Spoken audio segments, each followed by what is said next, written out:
बाई तोरो भारी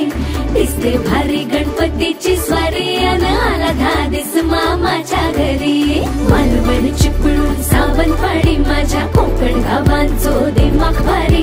दिसते भारी गणपतीची स्वारी माझ्या कोकणा वाटे तुम्ही